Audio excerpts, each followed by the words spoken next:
The girl boss concept peaked about 10 years ago, but she's still around. She still haunts us even today. Let's talk about it. She was the face of the girl boss era. Sophia Amoruso built a $300 million empire from nothing and then watched it all collapse. The book, the brand, the Netflix show, all gone. Her rise and fall wasn't just a professional failure, but this isn't about the person. It's about the girl boss concept and how its failure exposed the truth. The hashtag girl boss dream was never built to last. And here's the kicker. The girl boss concept isn't dead. She's still with us, and she's still controversial. Hi, I'm Tracy, and this is The Tracy Marshall Show. From the very beginning, this whole girl boss vibe was just off because real leaders don't need hashtags or labels. The women I admire most, the women with real leadership, with lasting impact, with wisdom, the women with grit, they never needed to brand themselves as bosses. Their strength was obvious. But take for a moment Amoruso's story. She literally wrote the book on being a girl boss. And for a while, she was celebrated as the example of a millennial woman in business. But behind all the glossy covers, people said it was actually a toxic workplace, like a stressful nightmare. And there were lawsuits galore, too. And when her empire crumbled, the shiny slogan went with it. But even Hollywood gave us this version of the girl boss, right? I think the most classic one is Miranda Priestly from The Devil Wears Prada. She's powerful, stylish, commanding, but she's also cold and unable to relate to people and ultimately cut off from her relationships. That's the problem with slogans and these stereotypes. They tend to overcompensate for what isn't really there. If you need a caricature or a hashtag to prove your strength, well, maybe it's not quite there. It's like the 300-pound lineman. He doesn't need to announce that he's tall and strong. If you have to advertise that you're a girl boss, well...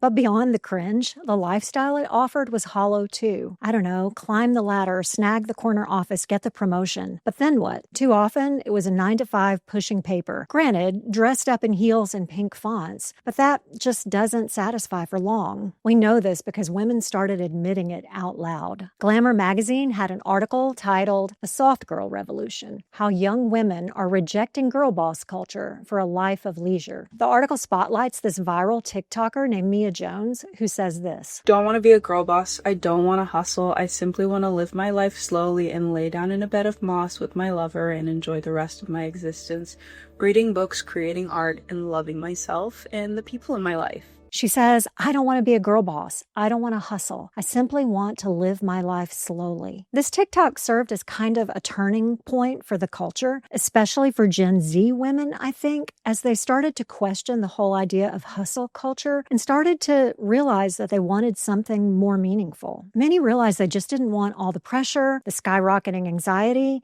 and the ultimate burnout. So this girl boss thing started to turn to soft girl revolution. Women started to realize there's more to life than just being a workaholic. But I want to talk about two elements wrapped up in this whole thing. One is ambition and one is fame. First, let's talk about ambition. Don't get me wrong. Ambition is not the problem. Ambition is good. In fact, I think we're inherently wired to want to do something lasting, something important, something meaningful. But our culture has tended to hijack that ambition and turn it from ambition to a competition. Beat the other girl, get the raise first, snag the corner office. The trick is to aim ambition at legacy, at something that lasts. When you do that, it takes on a completely different look. I started thinking about women in history who were really ambitious, but who did something that left a lasting legacy. Think about Abigail Adams. She influenced 2 presidents, and not from some boardroom, but from home with her pen, with her eloquence, with her wisdom. Or think about Florence Nightingale. She literally revolutionized medicine by just showing up night after night, willing to work and having a lamp in her hand. Their ambition wasn't small, and it certainly wasn't shallow. And it wasn't about branding or slogans. It was about shaping lives and institutions that lasted long after them. That's the real power of ambition. You can stack up money and titles all day long, but what really is going to last, what really is going to matter, are the things that you do that people are going to talk about and remember after you're gone. And then there's fame, because the girl boss narrative wasn't just about power. It was about visibility, right? right? It was about being seen, admired, celebrated. But fame evaporates. I remember one time visiting the state capitol, walking the halls, and seeing all these bronze busts of these men and a couple of women who were very famous in their day. And maybe they had done great things. I'm sure they had. Maybe they had aimed their ambition at legacy. But as far as fame, I didn't even know their names, or at least most of them. They were famous once, but now they're forgotten. And in our race to make fame last, we have to constantly outperform what we did yesterday because fame is never satisfied. I mean, you see this online, right? These fame seekers, they actually get driven to do and say ridiculous things. As theologian Dwight Edwards puts it, the rush for fame trades healthy self-confidence for a sick self-obsession. It's the same in pop culture. Remember when making the Forbes 30 under 30 seemed like the ultimate stamp of success? Half those startups don't exist anymore. Entire careers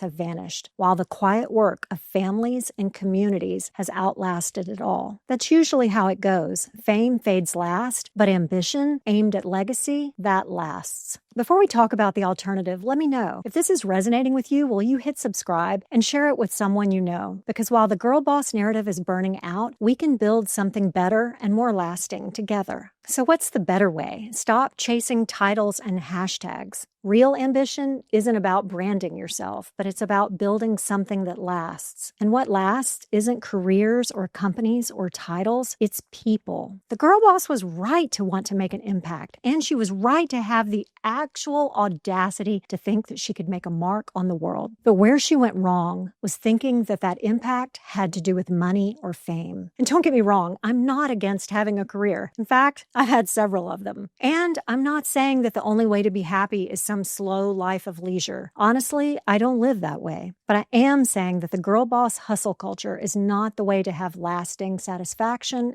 and happiness. If you want a career or need a career, that's great. Pursue it. But as you do, think about how you can make a lasting impact in the lives of others, not just how you can look like a boss. Because the mark of a life well lived, of real success, has always been love and service and people. The women that I remember the most, the ones who really impacted my life, they weren't CEOs. They were grandmothers cooking a family dinner with a baby on their hip, moms who quietly sacrificed to keep their family intact, or neighbors who held their communities together in small, faithful ways. These women showed me what a strong marriage looked like. They raised kids into steady, capable adults. They built their communities by just showing up, by welcoming us when we were the new family on the block, or by hosting a baby shower for the young mom down the street. It's not flashy, but it matters. And culture just cannot mass produce that kind of influence. No one can replace you in your family, your community, your home. So yeah, the girl boss era burned out. And honestly, good riddance. It promised empowerment, but it just delivered exhaustion. Real empowerment comes from character and wisdom and considering the next generation. And if this idea of empowerment speaks to you, then check out my Typecast series, where we're examining the women of classic literature to see what we can learn from them about real wisdom and real strength.